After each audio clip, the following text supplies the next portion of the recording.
Okay, last part of our class. Now that we have defined the main foreign market entry strategy, you need to talk about your strategy as a multinational company and the structure that is related to it. I mean the organizational structure related to it. So that's the last part, and that's an important one, obviously. So if I move to the next slide. The main issue in formulating an international strategy is to balance the pressure for global integration versus those for local responsiveness. What does it mean? So again, we'll take a very easy 2x2 matrix. I like that, as you can see, that's something we're using a lot in consulting. That's simple, but again, simple doesn't mean that it's not useful, and breaking a complex issue in a simple framework really helps sometimes. So two axes. First, the need of local responsiveness. Is it low or is it high? So what does it mean? If you read the question here, do customers in each country expect the product or the service to be adapted to meet local requirements? If the answer is yes, then you have a high need for local responsiveness. Another question that's the same, but it's to help you conceptualize this axis. Do local, meaning domestic competitors, have an advantage based on their ability to be more responsive? If it's yes, so if they have an advantage to be directly in the company, so again, there is a high need for local responsiveness. So that's the first axis. And we'll see examples. It will become crystal clear with the examples. Then you have the need for global integration. Again, ask yourself the following question. Is standardization of the product or service important in order to operate efficiently? Efficiently in the sense at efficient cost. If it's yes, then you have a high need for global integration, and you're there. Another question, so it's an alternative question. Is consistent global branding required in order to achieve international success? Again, if it's yes, you have a high need for global integration. So that's it. So now, if you combine both axes, and depending on your answer, you see that you have four main international strategy. The simple export strategy, it's really the home replication. We'll come back to that. The multi-domestic strategy, the transnational strategy, or the global strategy. So the next slide explains those different strategies more in depth. So I will not read everything. It's pretty straightforward. It's organized with the advantage, the disadvantage of each strategy, and when it is suited. So read that carefully, but I will more spend time on the next one to illustrate that with examples. So a first example of export strategy. So we are in it's Deleuze. Deleuze, they've built and developed a very strong local position over the years, and it has replicated the positioning with success and failure in several markets. So Deleuze, they are also in the US. It's Food Lion, so it's pretty much the same concept, even the same logo, and they've replicated. So it's a kind of home replication strategy. Then you have the multi-domestic firm. The multi-domestic firm, that's here. That's the localization approach. Think about Nestlé.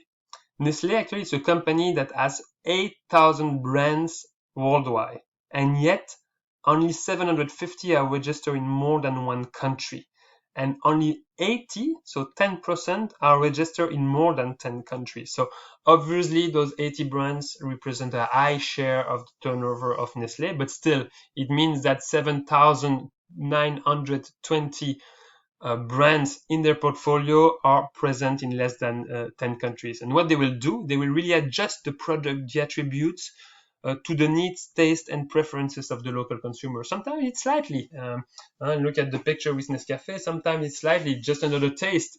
It's the same technology and so on, it's just another taste, but sometimes it's more drastic. Then you have the global firm.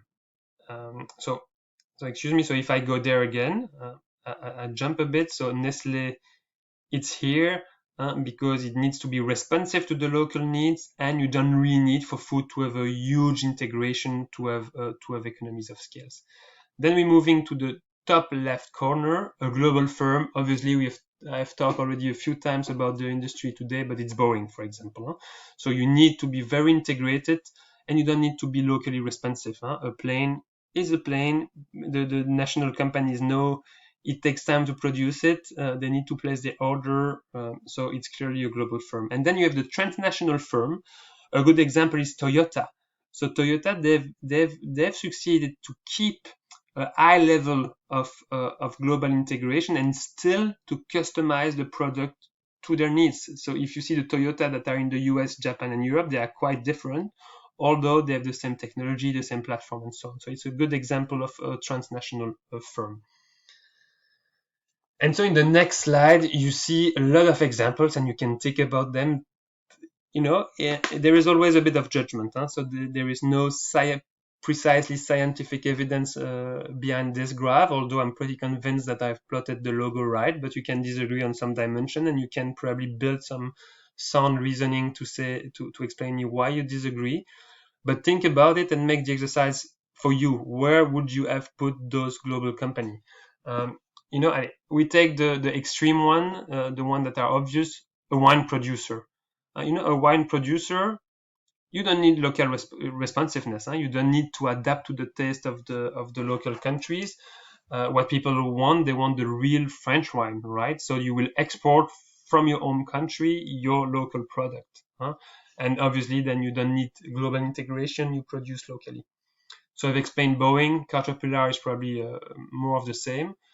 A lot of multi-domestic strategy would be in food. We've talked about Nestlé, but if you think about AB InBev, they have a few global brands, obviously, with a lot of integration and synergy. So that's why they are here somewhat in the middle, but they still have a lot of local beers produced locally, and actually they're buying more and more local brewery.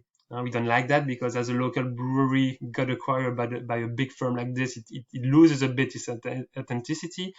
But the truth is that they still have a lot of local production a bit everywhere. So do the exercise. A good example also is Harley Davidson. Here, they've really taken the stand to keep producing in the US, to have their model and to export it. It's part of the strategy, it's part of the brand, it's part of the image. Netflix could have been slightly higher, I guess. It's probably because I did it a few years ago, because they are now very much integrated. But still, they have in the catalog, they have the big American blockbuster that are broadcast everywhere, but you see that they have more and more local production. And it appeals to the local market, but also it starts to be a worldwide hit. And if you look at Casa de Papel, initially it was probably a bit for the Spanish market, and then it was a big success. They have this Turkish movie at the moment, and so on. So think about it that way. And then you have a direct link with where you stand in the matrix with your organizational structure. So it's exactly the same structure here. If you go for export, you will probably have such an organization: your headquarters, your home division, and your international division that will take care of export. If you're a multi-global or a multi-domestic company, you will probably be organized by region. If you dare, a very global firm, you will probably be organized by product. And then the most difficult, and usually it's very complex to put that into practice as well, but the transnational firm will be organized as a matrix, a structure. So read that, think about it, but very important to think about what type of strategy you should adopt, and you define that based on the need for local responsiveness and the need for global integration. And then you make the link with your organizational structure to make that happen and to be able to deploy and roll out your strategy. Voila, that was an important concept. For the next one, I will not go into depth. It's a good project examples from a consulting assignment. So that's something I've done in the past for a client asking me to help him select the market he should invest in and grow.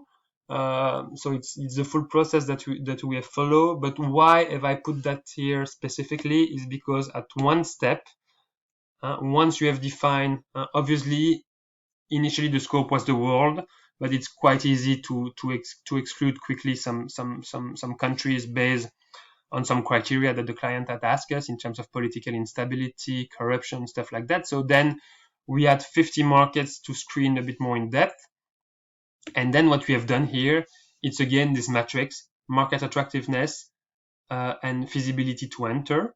And for the market attractiveness, you see we had selected 5 criteria, we had put a weight, then a score, and it was able to plot the countries on this axis. And for the feasibility axis, you use the KH framework, so I insist on that. 2 axes, 2 methods to define them. There is a quantitative part, but there is also a qualitative part, so it's you need to be able to argue and to explain, especially on this axis, how you have used the KH framework. So read that, it's a good source. Voila, obviously there is a book, Exploring Strategy. There is a full chapter on this section. I guess I know it's an expensive book, but it's a very good book on strategy, I have to say. And there is another one I've used to prepare that class. It's called International Business. For the one that are super interested in international strategy, that's probably too good reading. And then I insist on top of this, so you will have the full slide, so I expect you to know and read all slides. You will have some, so you'll have my recording. I hope it was understandable and enjoyable, but you can always reach out to me by email, obviously. And then I have added a few videos that highlight some of the concepts. So they are on purpose, they are really short, and it's not me. I've been talking enough, I guess. But look at them, watch them. Maybe they will probably explain it a bit more differently than me. But that's also the beauty of strategy. So listen to those videos. And thanks a lot. So we'll have 2 more modules together. And we'll do exactly the same. So I will record my voiceover on top of the slides, which are normally self-explanatory. Thank you very much. All the best. Take care, especially in those difficult times. Bye-bye. Thank you.